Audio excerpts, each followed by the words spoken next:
De aprendermos um pouco mais da palavra de Deus, né? Deus nos dá essa oportunidade de juntos podermos estar aprendendo mais desta palavra que transforma, essa palavra que vivifica, essa palavra que restaura, esta palavra que nos traz vida. Então nós louvamos a Deus por tudo nesta oportunidade. Hoje nós vamos estar iniciando, semana passada nós acabamos, semana atrasada, né? Quarta-feira passada nós não tivemos, né? Tivemos o dia que o pastor Álvaro e a diretoria da Comadretrinha esteve conosco. E hoje nós vamos iniciar mais um tema para juntos, né, percorrermos na palavra de Deus e aprendermos mais um pouco. Abra sua Bíblia, 1 Tessalonicenses, capítulo de número 2, versículo 5. 1 Tessalonicenses, capítulo 2, versículo 5.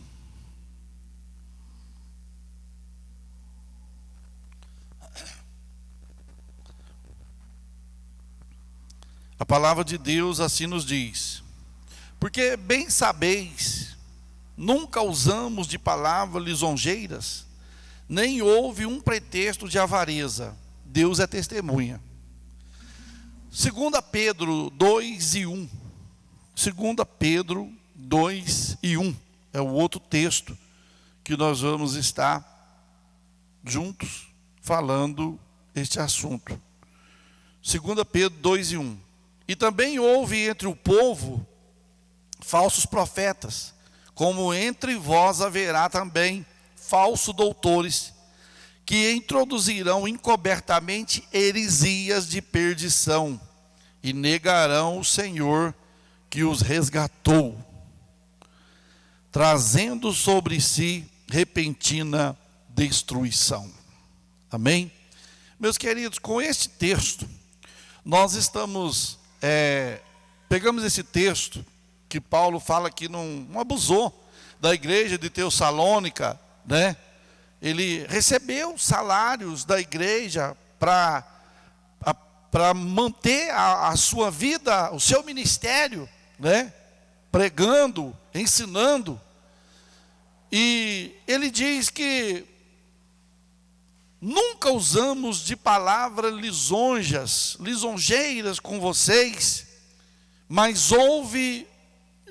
nem houve um pretexto de avareza, ou seja, de querer usurpar, querer tomar posse do rebanho e dos bens que o rebanho possuía por avareza. Porque Paulo sabia que se ele estivesse em Cristo e Cristo estivesse nele, a palavra de Cristo estivesse nele, Deus cuidaria dele em todos os aspectos da sua vida. Então Deus cuidaria e cuida de nós em qualquer circunstância. Depois ele disse, Pedro fala que assim como houve falsos profetas no passado que enganou o povo, na atualidade também haveria entre nós falsos doutores, falsos ensinadores, que iriam o quê? Introduzir encobertamente heresias de perdição, negarão o Senhor que os resgatou, trazendo sobre si mesmo repentina destruição. Então hoje a gente vê aí a chamada teologia da prosperidade, que muitos aderem a ela. Nós sabemos que o evangelho no todo, ele já nos faz prosperar, meus queridos. Eu não posso pegar parte do evangelho e pregar só parte do evangelho. Eu não posso fazer da igreja que, irmãos, a igreja vai pregar cura divina. A igreja vai pregar dons espirituais. A igreja vai pregar, a doutrina aqui agora vai ser, nós vamos pregar prosperidade. Não. Nós pregamos, como Paulo fala, o evangelho no seu todo. No seu todo. Eu não posso pegar parte do evangelho e pregar a parte do evangelho para os irmãos. Para você ver, nós não pregamos só o arrebatamento. Nós não pregamos só uma parte da Bíblia. Nós pregamos o Evangelho. Nós pregamos a palavra de Deus.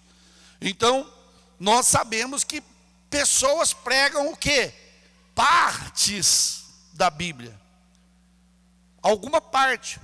Uns falam, eu vou lá naquela igreja porque lá cura. Mas só prega cura. Não tem uma palavra, não tem uma mensagem que venha edificar, que venha corrigir, que venha, disciplinar a nossa conduta, que às vezes está errada.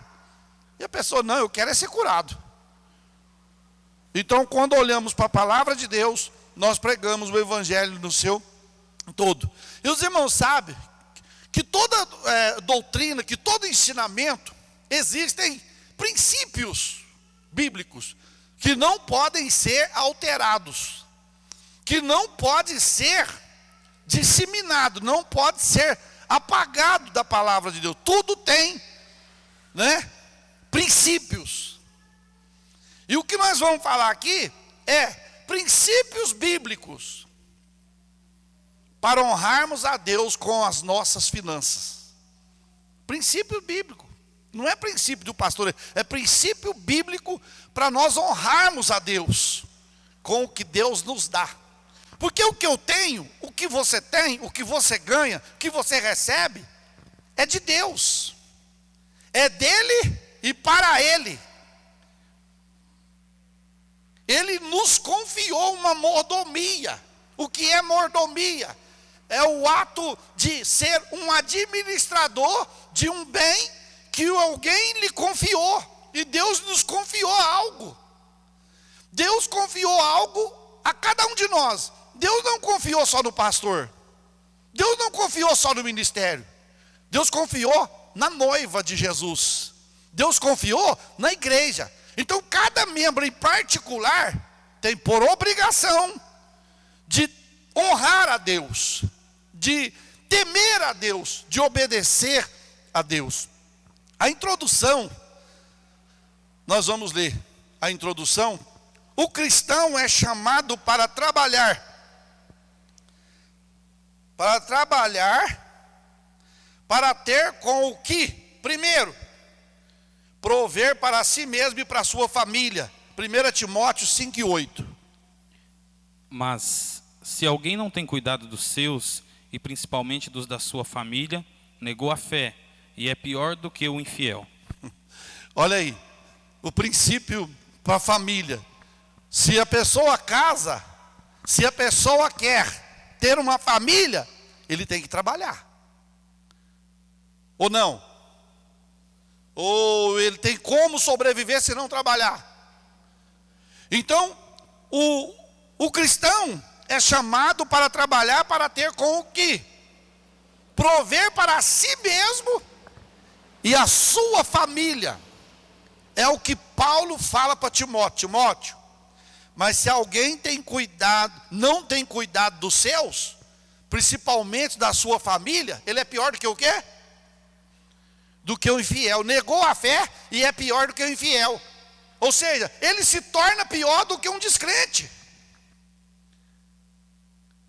Se ele não cuidar da família, se ele, como se diz, agora ele arrumou família, agora ele tem uma esposa, agora ele tem uns filhos, e como princípio, ele tem obrigação do quê? De cuidar. De cuidar. Então, nós fomos chamados. Outro. Segundo, ele vai trabalhar para ter com o que? Auxiliar no sustento de verdadeiros ministros da palavra e na propagação do Evangelho. Filipenses 4:18. Mas bastante tenho recebido, e tenho abundância. Cheio estou, depois que recebi de Epafrodito o que da vossa parte me foi enviado, como cheiro de suavidade e sacrifício agradável e aprazível a Deus. O que Paulo está falando aqui? Ele está falando da igreja de Filipos, que mantinha o seu ministério, que mantinha o sustento para ele. Para ele. Então, nós temos princípios, meus queridos, né? Eu tenho que trabalhar para que eu possa também, o quê? Ajudar a sustentar. Aqui ainda fala, os que são verdadeiramente, o quê? Ministro da palavra, porque tem os falsos. E hoje está tão simples, né? A pessoa arruma aí 10 pessoas, um ajuntamento, abre uma igreja e faz essas pessoas contribuir e ele não trabalha mais. Com as 10 pessoas ele mantém. E ele vai juntando, sem compromisso, com salvação, com transformação e com eternidade. Agora, aqui nós vemos que Paulo recebia de igreja de Filipos, o que foi trazido pela mão de Epafrodito, a ajuda para o sustento do seu ministério. Aí tem gente que fala, eu não vou para a igreja não aceitar Jesus não, depois você vai lá para a igreja, você tem que pagar para ser salvo, encher barriga de pastor, não sei o que lá mais. É dessa forma que as pessoas falam. E ainda tem crente que ainda vai por essas conversas ainda, meus queridos. Ainda tem crente que ainda sustenta uma coisa dessa. Nós sabemos da fidelidade, da realidade de nós servirmos a Deus. Como Paulo fala, eu sei em quem eu tenho crido, eu sei em quem eu tenho acreditado. Terceiro, isso é a introdução. Chamado para trabalhar, para ter com o que? Servir ao próximo e ajudar o necessitado, especialmente os da família da fé. Gálatas 6:10. Então, enquanto temos tempo, façamos bem a todos, mas principalmente aos domésticos da fé. Olha aí, tem que ajudar os domésticos na fé? Sim ou não? Alguém está em falta, nós temos que ajudar? É lógico. Se você não ajudar, alguém vai ajudar. E que vergonha Deus ter que levantar um corvo, uma pessoa que não tem compromisso com a sua palavra, para sustentar um servo dele, uma serva dele, num momento de dificuldade. Ah, mas eu não... Meus queridos, Jesus fala lá em Atos dos Apóstolos, Lucas fala assim, ó, com bendita as palavras do Senhor Jesus. Mais bem-aventurada coisa é o quê? É dar do que receber. Todo mundo quer ganhar, não quer? Sim ou não? E dá.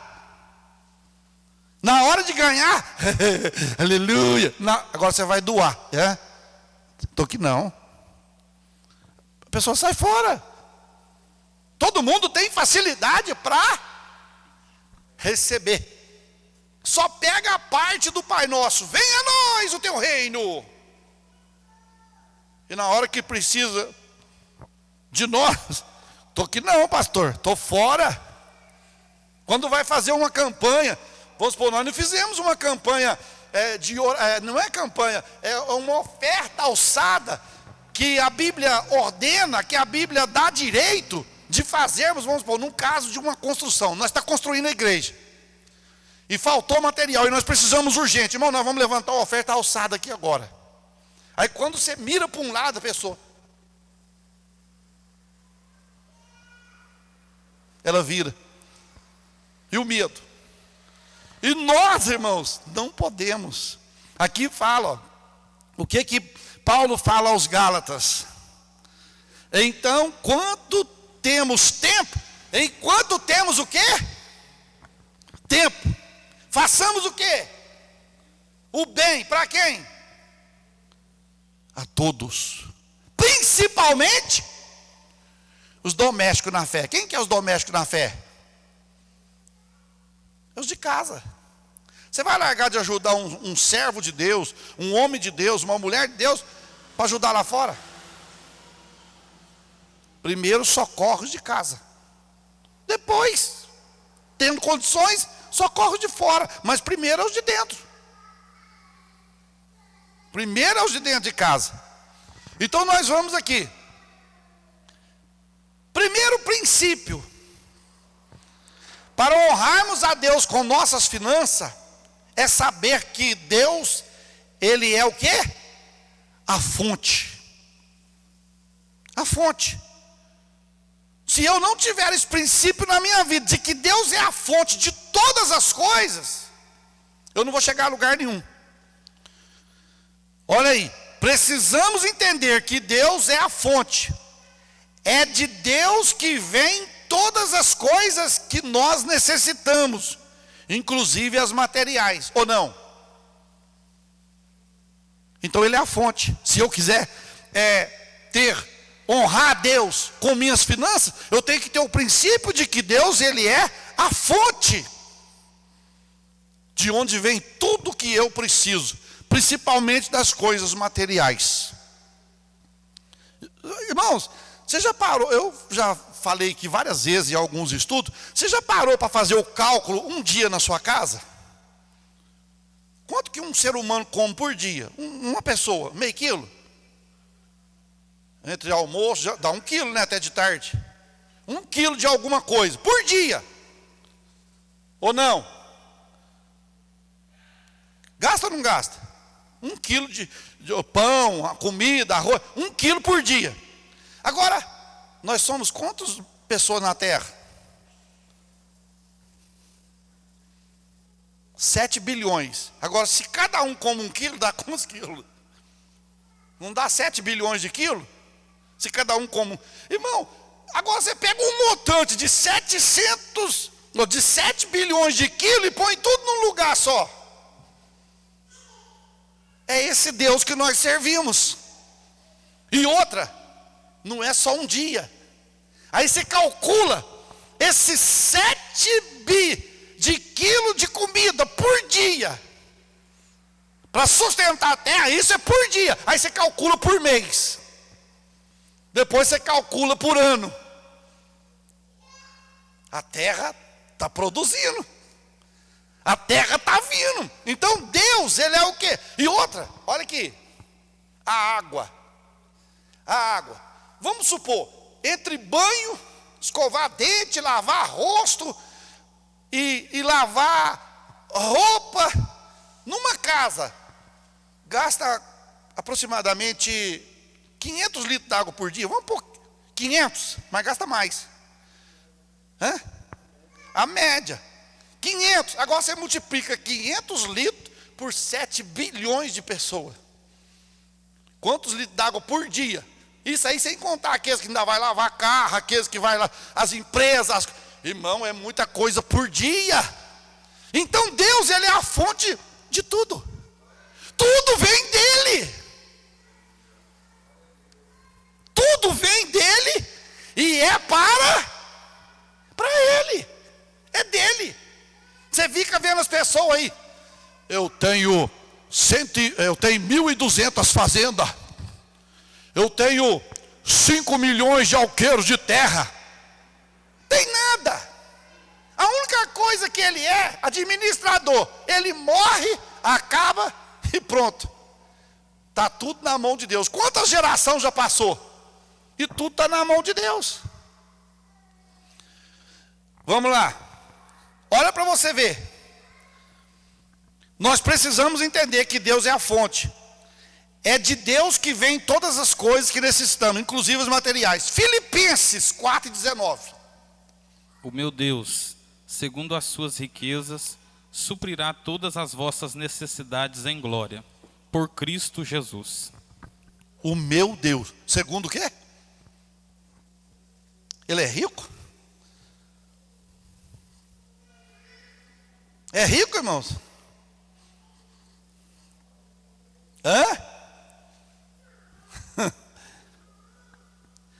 Quando o povo de Israel estava para reconstruir o templo, lá no livro de Ageu, o povo estava desanimado, falou: ixi, nós não dá conta de fazer não, quem somos nós para fazer uma casa como aquela que Salomão fez?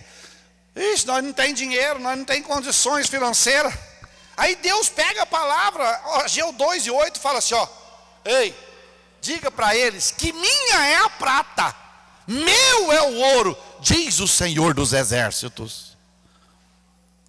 Então, se eu quero honrar Deus com o que Ele me dá, com as finanças que Ele me dá, com o dinheiro que Ele me dá, com a saúde que Ele me dá, com os bens que Ele me dá, eu tenho que ter Ele como fonte.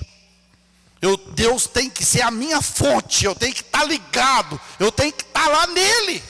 Caso contrário, não tem como. Então Paulo fala aí, o meu Deus, segundo as suas riquezas, suprirá todas o quê? Todas o quê? Necessidade.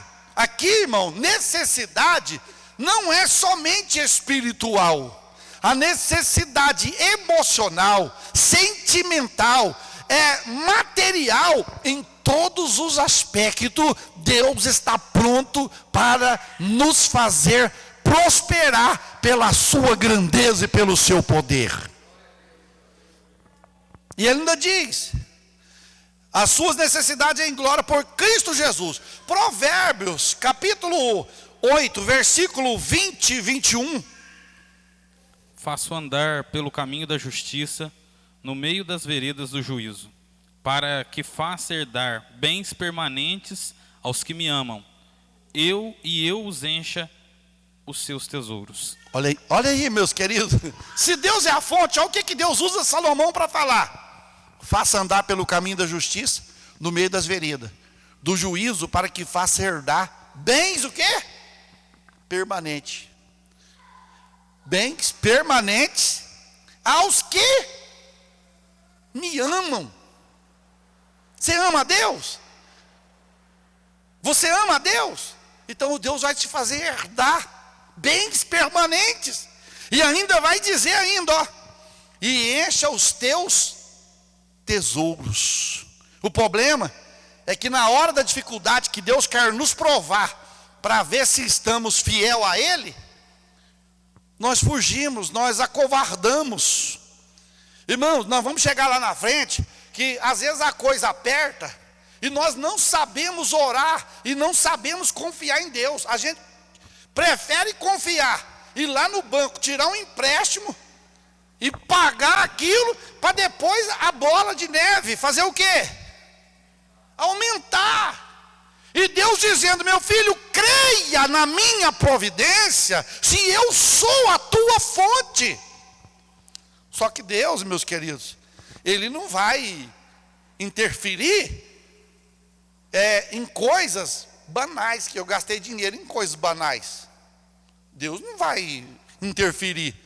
Eu tenho que saber, eu tenho que ter um investimento, eu tenho que ter um objetivo. Se eu gastei com coisas banais, ai Deus, me ajuda a pagar. Deus fala, não, isso aí é você sozinho. Se fosse alguma coisa para o benefício da sua família, dos seus filhos, da sua casa, eu ajudava, mas isso aí foi coisa supérflua. Você nem orou para comprar isso. Aí a gente fica aí dando cabeçada nas paredes. Ai Deus, ai Deus, ai Deus. Então nós temos que entender esse processo na nossa vida. Paulo fala aos Coríntios, 2 Coríntios, capítulo 9, versículo 8.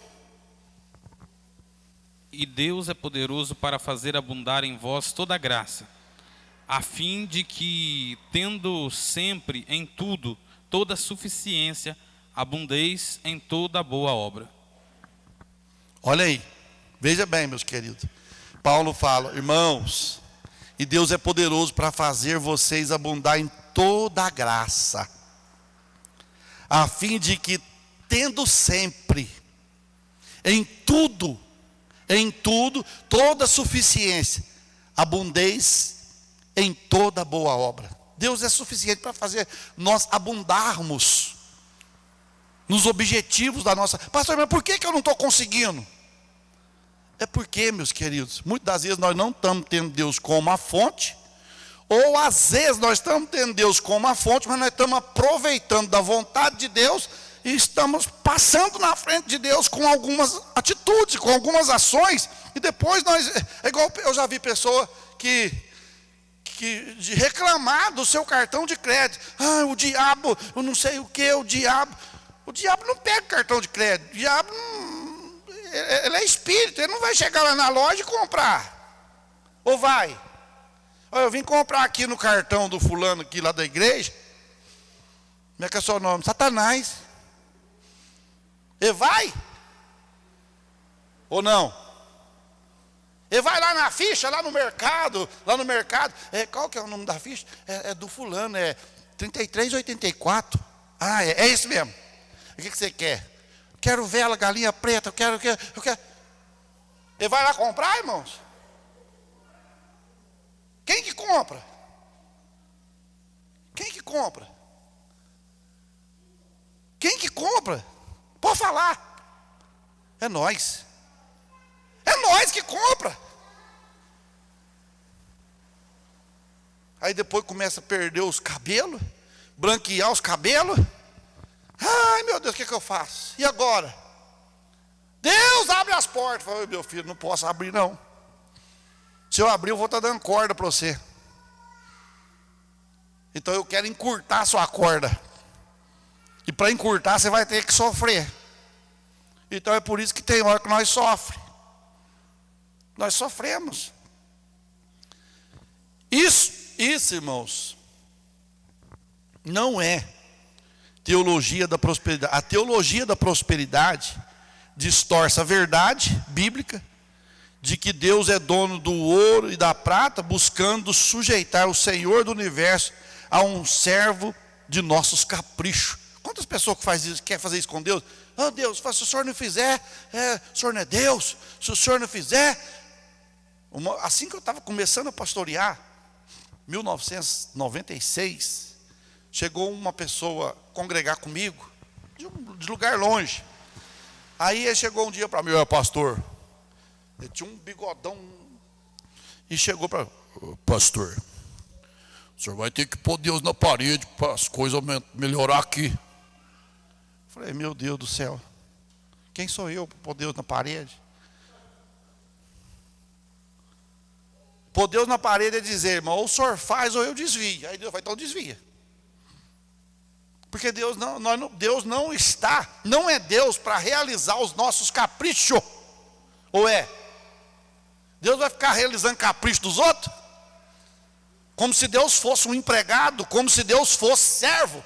Deus não é servo, Deus é Senhor. E nós somos servos. Nós pedimos, se Ele fizer, amém. Se Ele não fizer, amém também. É igual diz aquela canção, se Deus fizer, Ele é Deus. Se Ele não fizer, Ele é Deus. Deus sem o Elias, Ele é? Tem gente que acha que Deus sem nós, está perdido. É como se Deus ficasse assim, ô Cristiano, pelo amor de Deus, me ajuda, Cristiano, prega, dirige o culto, para mim, faz isso. Deus não precisa disso não, meus queridos. Eu fico vendo às vezes pregadores dar ordem para Deus, faz isso, faz aquilo ali. Dá ordem para anjo, vai lá anjo, vai lá. O anjo fala, eu não vou não, Deus não mandou, quem é você? Comedor de feijão? Vamos mais. Segundo princípio, contribuição. Contribuir é essencial, ou não? Você sabe aonde que o ser humano é provado? Deus prova o homem, sabe na onde? No bolso. Deus prova. Você pode ver, as pessoas do mundo têm facilidade. Por isso que a Bíblia fala que os filhos das trevas são mais prudentes que os filhos da luz. O mundo faz os seus shows, cobra um absurdo. Você vai participar, você tem que pagar. Você vai querer ser sócio de um clube, você tem que pagar. Você vai ter um de saúde lá, como é que chama? Plano de saúde, você tem que pagar. Aí a pessoa aceita Cristo. Não é que nós não estamos pagando Deus, irmão, porque Deus não se paga. E outra, não é que eu vou dar o meu dízimo, não é dar, não existe dar. Existe o quê? Devolver. E não existe dizimar. Eu até falei aqui um dia, eu vou dizimar. Dizimar é matar, é exterminar. Pode olhar lá no dicionário para você ver a palavra dizimar. Não é? Eu vou exterminar, eu vou matar. Então o que é? Eu vou trazer o meu dízimo à casa do Senhor. Eu vou devolver. Por quê? Porque não é meu. Não é meu. Ah, mas eu não sei o que eles vão fazer com o dinheiro. É igual eu já vi muita gente falar. Fala, meu querido, aqueles que administram o dinheiro, porque é sagrado o dinheiro. Quando as pessoas ofertam na casa de Deus, o seu dízimo, a sua oferta, a sua contribuição, o seu voto na casa de Deus, aquilo ali se tornou sagrado. Sagrado.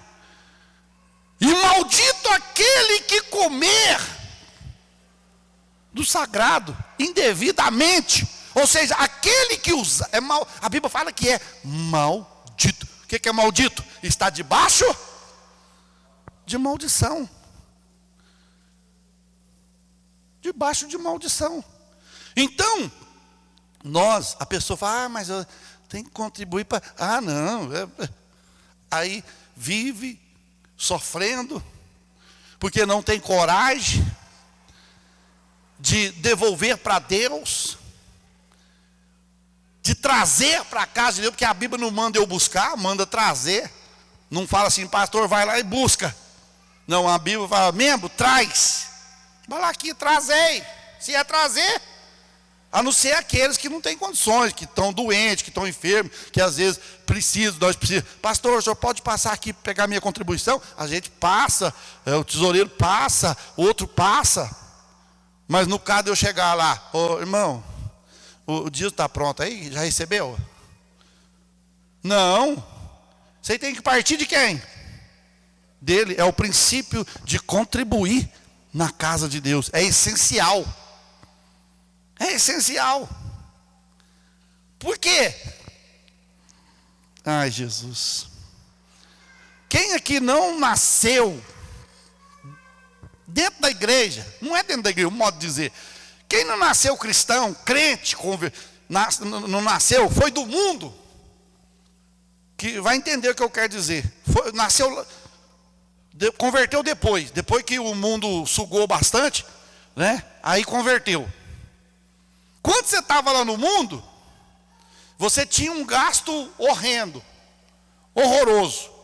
Gastava com cigarro, gastava com bebida, gastava com amigo, gastava com prostituição, gastava com tudo. Aí você fazia a conta, não sobrava nada no fim do mês. Aí a pessoa veio para a casa de Deus, aí Deus fala, meu filho, devolva 10% para a minha casa. Eu não preciso, mas a minha casa precisa. Não. Sangue de Jesus tem... Aí você vai ver lá no mundo, o diabo não pedia, tomava. Ele chegava e levava você para o boteco, levava você para casa de prostituição, chegava lá, chegava em casa, cadê o dinheiro? Acabou. Quem pegou? O bicho. Aí a pessoa vem para a casa de Deus. Tem que pagar para ser salvo? Não é pagar para ser salvo. Jesus pagou o preço da salvação. Mas agora Deus quer provar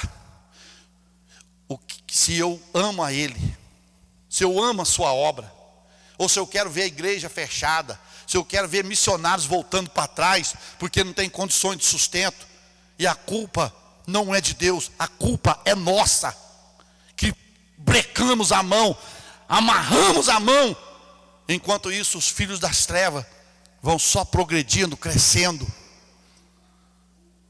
Meus queridos, é terrível.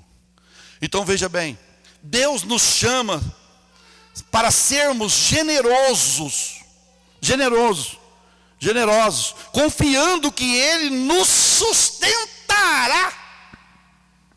Quando contribuímos generosamente, a causa do reino e do necessitado, honramos a Deus. Ou seja, quando eu contribuo na casa de Deus, Eu honro a Deus com os meus compromissos. E se tem alguém necessitado na igreja e eu ajudo, isso aqui é a parte, irmão. Porque tem gente que fala assim, eu não vou devolver meu dízimo, não, porque eu vou dar em cesta básica. Eu vou dar em microfone, eu vou dar em... Não existe isso. A Bíblia manda trazer, não manda comprar. A Bíblia manda trazer. Se fosse comprar, vai lá e compra. Não, é do Senhor. Porque aí eu não estou deixando Deus administrar o meu dinheiro. Quem está administrando sou eu. Eu que estou administrando, eu que estou comprando. Fala, isso aqui é para a casa de Deus. Eu estou doando, isso aqui não está doando nada. Então, nós temos que entender. O processo de contribuição é essencial. Por que muita gente poderia prosperar? Era para estar feliz, era para estar mais próximo. Se prospera, era para estar mais ainda. Mas infelizmente, porque parece que tem, eu não sei se é escorpião ou onça, não é, porque se tivesse onça, a onça ainda vai, né? No bolso. E agora que vai ter o lobo, o guará, agora que fica mais difícil de enfiar a mão no bolso. O peixe escorrega, está tão liso que ele... Esse dia apareceu um peixe até falso aqui na igreja. Eu fui pagar algo, né? Chegou lá, essa nota é falsa. Caiu aqui na igreja. R$100, o peixe. Não tinha nada de cunarela, lambari, saboado. Aí, quer dizer, perdeu. Então, irmãos, a pessoa, nós temos que entender. Você conheceu o Evangelho. Você conheceu a palavra. Eu conheci o Evangelho, eu conheci a palavra. E agora não tem regresso. Não tem retorno. Ou é avançar ou avançar. Escolhe. Pastor, eu já estou, irmãos, eu já deparei com gente que falou, não prega para mim não, que eu não quero conhecer. Então ela já conhece. Por que ela não quer conhecer? É porque ela já sabe, porque na Bíblia fala que se conhecer e voltar para trás é pior. Então quer dizer, eu não quero conhecer, mas já conhece. Não tem escapa, todo mundo já conhece, ninguém vai para o inferno inocente. Vai? Não, Deus não faz isso. Todo mundo vai saber. E eu vou te dizer, é mínimas coisas que... Não é coisa grande que vai tirar crente do céu. É mínimas. São coisas pequenas. É aquilo que a gente fala. Não, faz mal não. É igual... O que Salomão fala? Se não me falha a memória, Cantares 2:15, que fala, apanhai-me as raposas e as raposinhas que fazem mal à vinha. Ou seja, apanhai-me os pecados e os pecadinhos. Tem pecado e pecadinho, irmão? Qual a diferença? Adulterar e mentir. É igual. Que isso, pastor? A única diferença do adulterar é que a pessoa peca contra o próprio corpo. Mas quem fala mentira está no mesmo patamar. Porque Jesus falou, de fora ficarão os cães, os mentirosos, os adúlteros. Então os mentirosos. Então a pessoa conta mentira e acha, eu nunca adulterei, eu nunca pequei. Mas tem uma língua de mentira, então não adiantou nada. Apanhai-me as raposas e as raposinhas que fazem mal às vinhas, porque as nossas vinhas estão em flor. Olha aí, a vinha está em flor, está para produzir, e as raposas e as raposinhas, porque raposa gosta de uva. De uva. Mas ali uma simbologia para nós do pecado. A igreja está em flor. A igreja está em flor. E o inimigo quer, o pecado quer o quê? Estragar a vinha. É aqueles pecadinhos. Não, é só uma mentirinha de brincadeira. E eu te pergunto, tem mentira de brincadeira? O tanto que nós já mentiu, né, irmão? Mente para as crianças. Vem aqui que o bichão está aí. É verdade? O bichão está lá mesmo? Ó, o homem do saco vai te pegar, ele vem ali, ó. Aí vem um coitado que vem do serviço da roça, o menino abre a boca a chorar. Por quê? Mentira. Então, meus queridos, olha aí, ó, Lucas 6:38. Dai, e ser-vos-á dado, boa medida, recalcada, sacudida, transbordando, vos deitarão no vosso regaço. Porque com a mesma medida que medirdes, também vos medirão de novo. Misericórdia, contribuição essencial. Aí Lucas fala, dai e ser-vos-á dado. É dando que se recebe. Agora, irmãos, uma coisa aqui, eu não posso, porque quem falou foi o próprio Deus, não, é a própria palavra de Deus. Deus, nós fazemos ao contrário. Tem gente que faz ao contrário. Senhor, se o Senhor me abençoar, está igual Jacó, se o Senhor me abençoar, eu vou dar o dízimo do que o Senhor me abençoar. Deus não manda fazer prova antes de trazer, é fazer prova depois que trazer. Depois fazei prova de mim, diz o Senhor, se eu não vos abrir a janela do céu, e dela advém a maior abastança, que você tenha uma prosperidade grandiosa. Eu te pergunto, quanta gente ficou sem alimentar por esses dias? Quanta gente ficou desempregado? Quanta gente perdeu o serviço nessa pandemia, não está trabalhando, não tem acerto da empresa, não sabe o que vai fazer? E você está aí, nós estamos aqui. Deus te deu. Quantos aqui estão desempregados? Quantos desempregou na pandemia? Todo mundo trabalhou. Deus prosperou. Deus falou conosco no fim do ano, a crise vai vir, mas a minha igreja vai prosperar no meio da crise. E foi o que aconteceu, nós prosperamos, a igreja prosperou. Porque não teve, irmãos, covardia, não teve covardia de negligenciar, de abençoar a causa do Senhor, de abençoar a obra do Senhor. Não, está aqui Deus, ó, isso aqui é do Senhor, o Senhor me deu saúde, 30 dias de serviço, eu tive hora extra, o Senhor me abençoou, não fiquei doente, não gastei dinheiro com doença, está aqui Senhor, isso aqui é do Senhor, Pai, aleluia. Aí Deus diz que Ele abre o quê? Não é as portas, porque a porta já está aberta, Ele diz que vai abrir o quê? As janelas. A porta já está aberta. Meus queridos, uma hora passa depressa demais. Tem tanta coisa gostosa aqui para nós alimentar. Deixa eu ver se... Não, se eu for falar, não... Irmãos, tem algo aqui...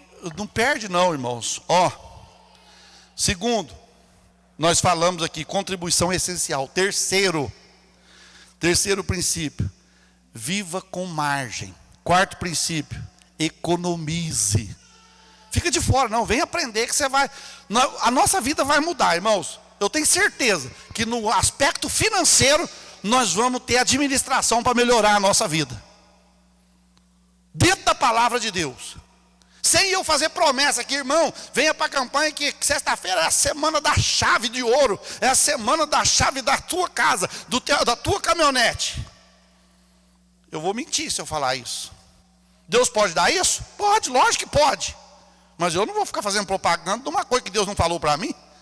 Depois não faz, eu sou falso profeta. Então deixa o agir de Deus, o mover de Deus trabalhar. Que Deus abençoe cada um dos nossos irmãos. Nós vamos louvar a Deus para servirmos a Deus com os nossos dízimos e ofertas para o bom andamento desta causa em nome de Jesus.